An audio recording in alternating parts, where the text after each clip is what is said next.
Desliga o ruído, ligue-se aos factos. Este verão, o Observador tem para lhe oferecer 10 estadias em hotéis de luxo.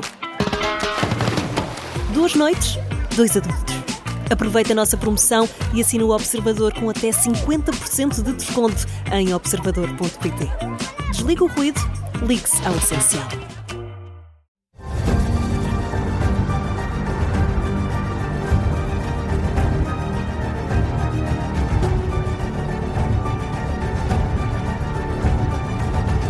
Está no ar o Domínio da Guerra da Rádio Observador, sempre com o Major-General José Arno Moreira. Bom dia, bem-vindo. Olá, muito bom dia a todos. Esta madrugada, uma parte do mundo foi surpreendida pelo ataque de Israel sobre o Irão. A Operação Rising Lion visou, sobretudo, infraestruturas nucleares, as de mísseis balísticos e também as principais lideranças iranianas. General, sabíamos que este ataque acabaria por acontecer, até perante o fracasso das negociações entre Estados Unidos e Irão, mas é isso que explica o timing e depois, é seguro afirmar que os Estados Unidos não têm mesmo qualquer envolvimento nesta operação? Eu julgo que neste momento não há segurança, não há grandes certezas. Não há certezas. Mas, enfim, vamos começar a desenrolar aqui este conjunto de acontecimentos para dar aqui algum sentido e alguma coerência àquilo que se passou hoje. Bom, nós temos que começar pelo programa nuclear israelita. O programa nuclear israelita produziu pelo menos 90 ogivas nucleares. O número é secreto, tem sido mantido secreto por Israel. Estima-se que, no mínimo, tenha 90 ogivas nucleares. Nunca Israel ameaçou ninguém com estas ogivas nucleares. Isto é evidente que isto provoca um desequilíbrio estratégico na região, mas nunca Israel trouxe a retórica nuclear para forçar as negociações com os seus, digamos, com os seus vizinhos regionais.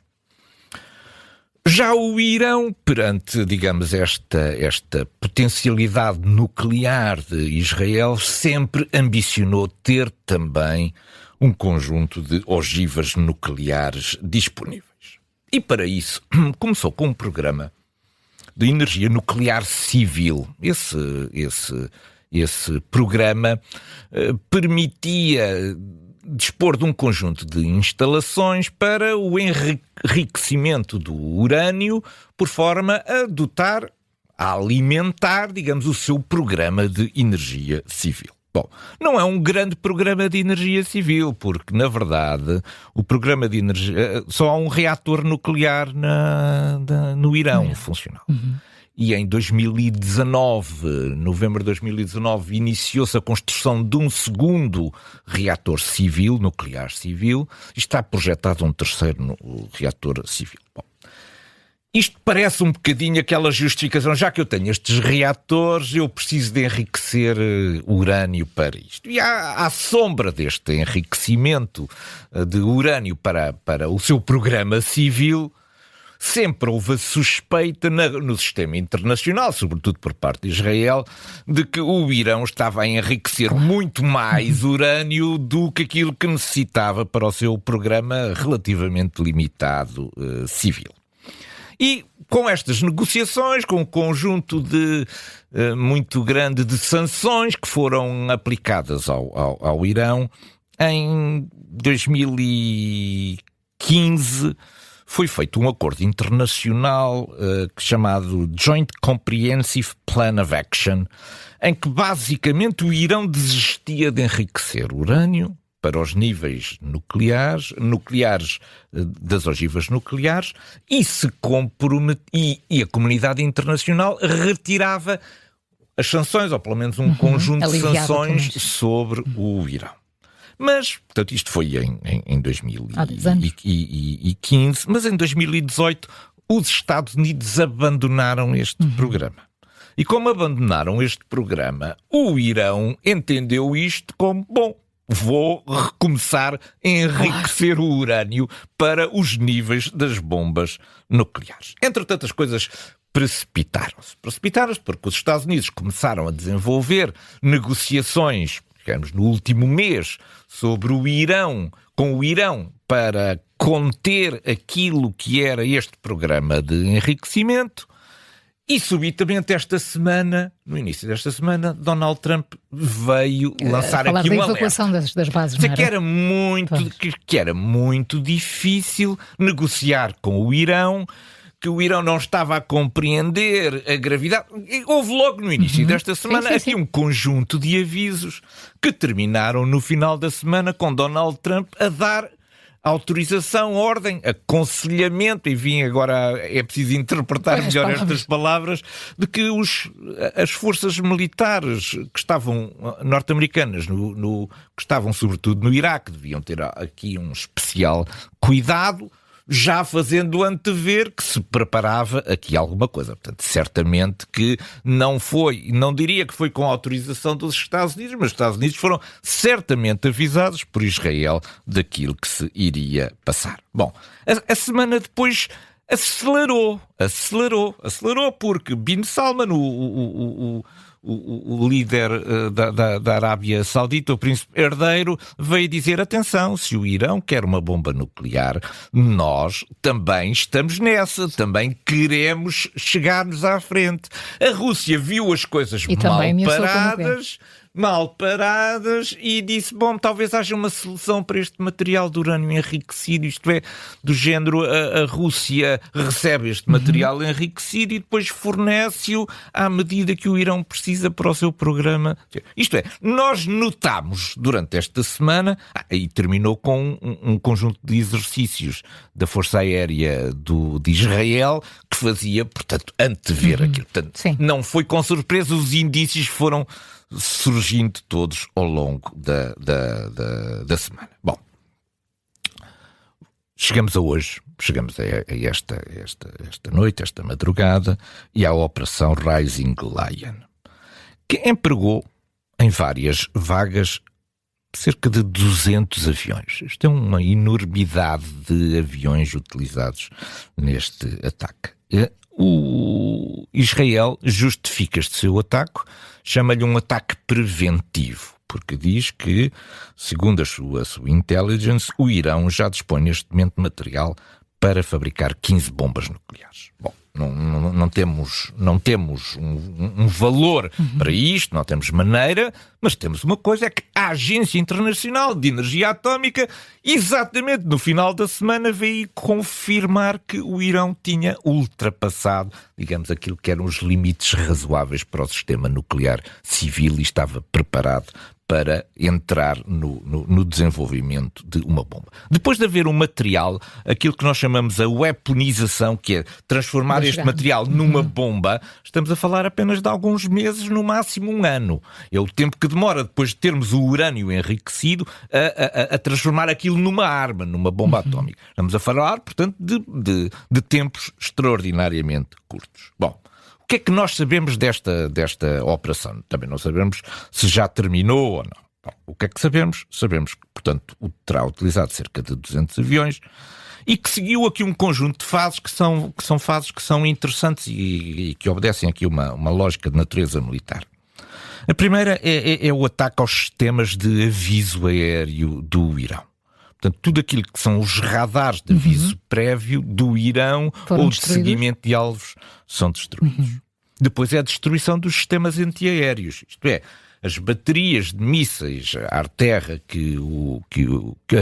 terra-ar que o Irão dispõe e que, portanto, diminuíam a liberdade estratégica da Força Aérea Israelita sobre o território iraniano, foram o segundo alvo deste ataque. Bom, depois, digamos, já com esta liberdade aérea conseguida, houve um ataque à liderança militar. Eu não estaria à espera que fosse tão longe este ataque à liderança militar, porque, na verdade, foi morto Hossein Salami, era o líder da Guarda Revolucionária. Sabemos até a importância simbólica e militar que isto tem para o regime iraniano, e também Mohammad Bagheri, que é o chefe das Forças Armadas do Irão. Portanto, não foi uma liderança qualquer, foi o topo das lideranças da Guarda Revolucionária e das Forças Armadas.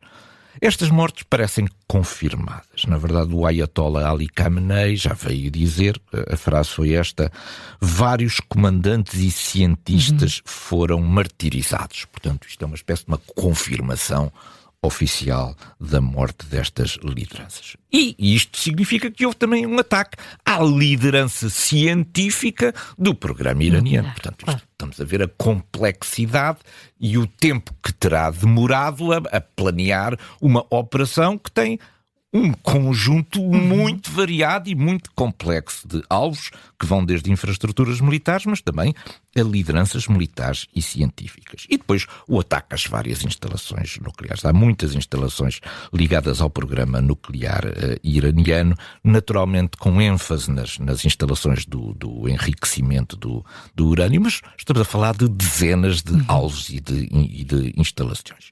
E depois, para terminar, se podemos achar que isto já terminou, o ataque aos meios de retaliação. Isto é, Israel sabia, toda a gente sabe, que há capacidade iraniana, quer do ponto de vista de drones, quer do ponto de vista de mísseis, de atacar Israel. E, portanto, Israel terá terminado, digamos, esta sua operação atacando estes sistemas de lançamento de mísseis e de produção de mísseis e de drones. Bom, o que é que nós sabemos agora de desenvolvimento? O Irão prometeu retaliar. Estão a ser lançados 100 drones, não é? Sim. A frase é um bocadinho esta: Israel e os Estados Unidos vão ser castigados por isto. Portanto, o Irão junta no mesmo bolo os Estados Unidos e Israel, e sabemos que sob o espaço aéreo da Jordânia já está a ser sobrevoado por mísseis e drones vindos do Irão. Que demoram o seu tempo a chegar a Israel, demoram o seu tempo, mas que isto foi há cerca de uma hora. E que a Jordânia estará ativamente a participar no abate desses drones, dizendo ninguém autorizou que estes drones passassem no meu espaço aéreo. Isto pode constituir também uma ameaça para a minha própria população, pelo que eu considero legítimo abater estes alvos. E, portanto, alguns, pelo menos destes drones, não chegarão a Israel.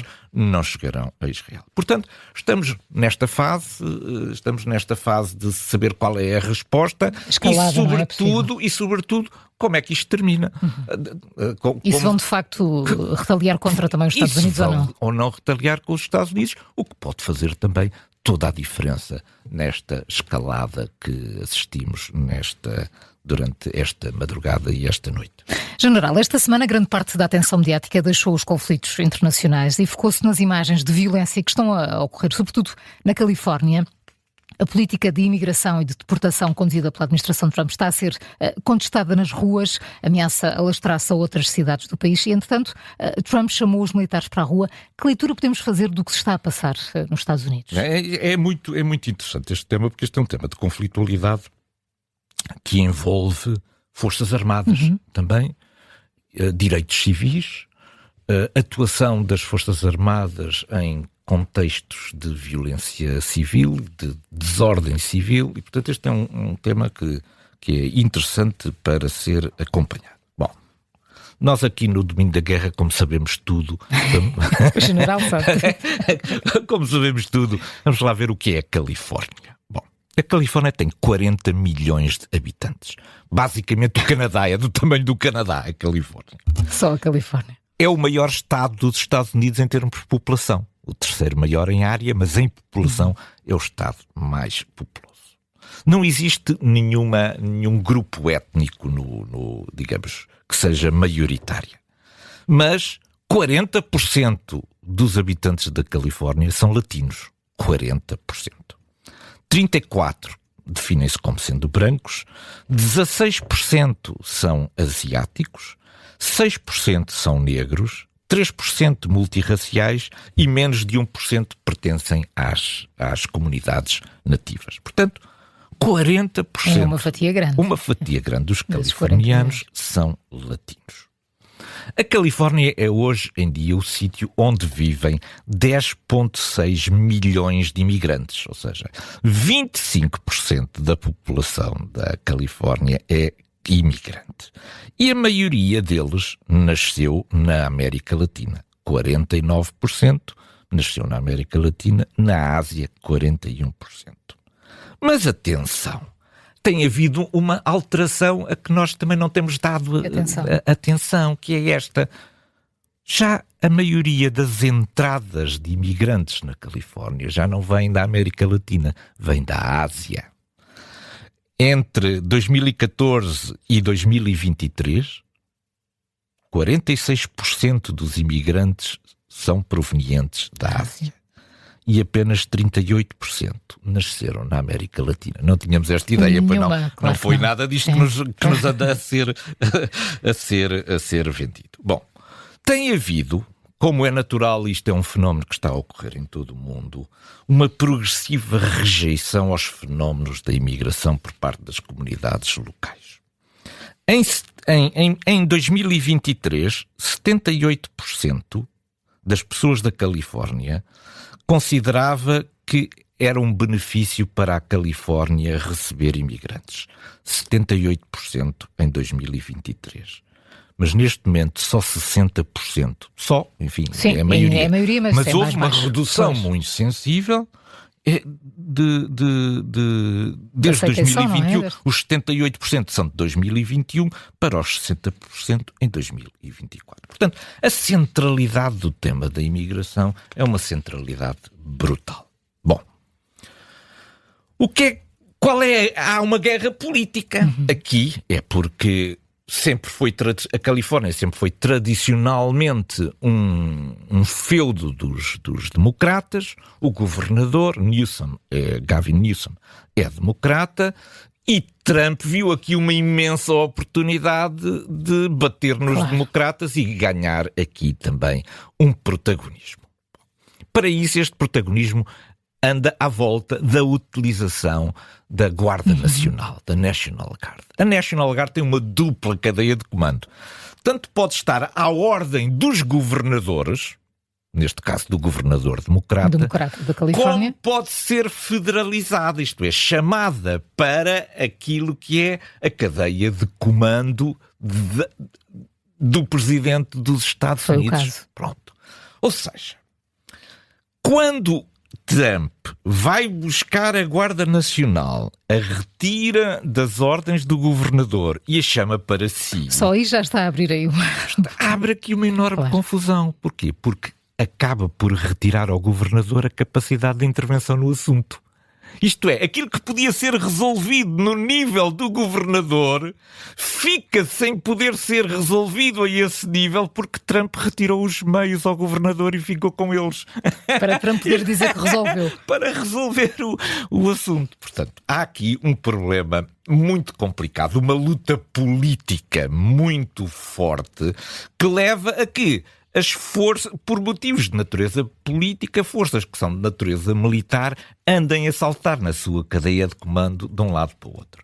Neste momento, ainda se fala na chegada dos marines, foram convocados umas centenas de marines, mas ninguém sabe como é que isto se articula. Isto é, podem deter pessoas, os militares podem deter pessoas, podem interrogar pessoas, ou pelo contrário, só podem defender as instalações federais, como estas do Serviço de Imigração e Alfândega, o ICE, que está, digamos, na base disto tudo. E, portanto, é um assunto que é interessante também de acompanhar, não apenas pelas questões de natureza política, mas também do ponto de vista da perspectiva legal daquilo que nós esperamos da intervenção de forças armadas ou de forças militares no controle da ordem pública.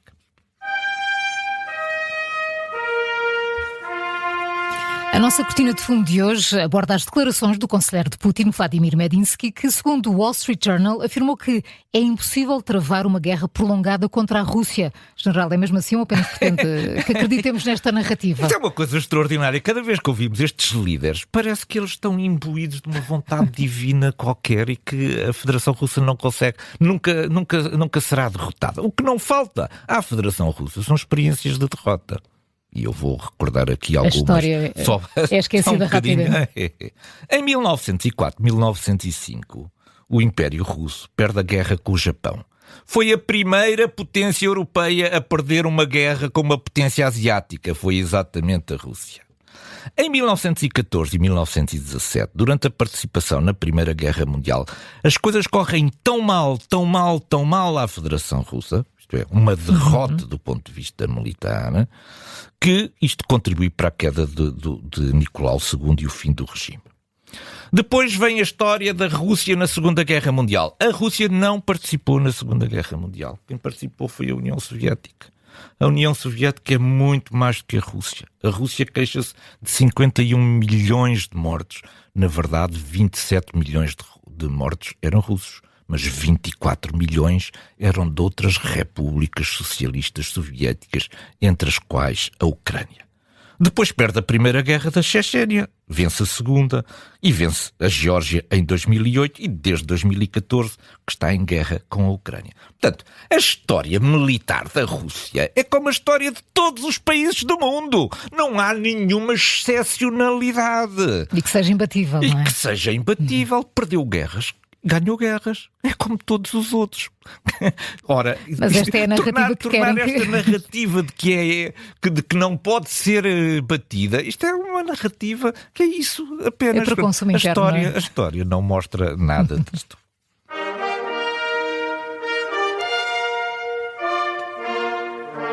O nosso ponto de mira desloca-se esta semana para Odessa, onde, na quarta-feira, a Ucrânia organizou uma cimeira Ucrânia-Europa do Sudeste. Surpreendentemente, o encontro contou com a presença do presidente sérvio. É verdade. General Arno Moreira, o que é que se está a passar com este antigo aliado da Federação Russa? Mais uma facada nas costas da Rússia, porque a guerra não é só a ofensiva sobre Sumi, é muito mais coisas, nomeadamente a capacidade de poder conservar os aliados ao longo de todo o tempo da guerra.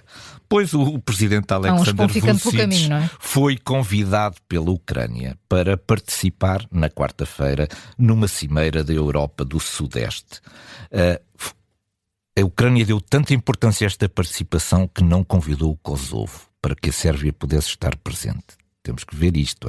O Kosovo não foi convidado para a cimeira para abrir espaço a que o presidente da Sérvia pudesse estar presente. Depois o presidente da Sérvia foi dizer coisas absolutamente extraordinárias. É preciso ver que ele vinha com as orelhas quentes, porque ele tinha estado na parada do 9 de maio em Moscovo. A Europa não gostou e fez saber que não gostou de o ver ao lado de Putin. Pois foi para emendar a mão. Pois Alexander Vučić resolveu emendar a mão, mas emendou a mão de uma maneira que nós não estávamos à espera.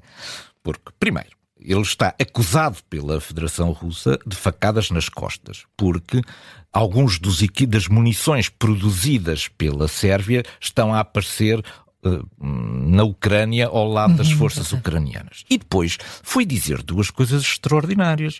Foi dizer que a Sérvia é a favor da soberania da Ucrânia e da sua integridade territorial.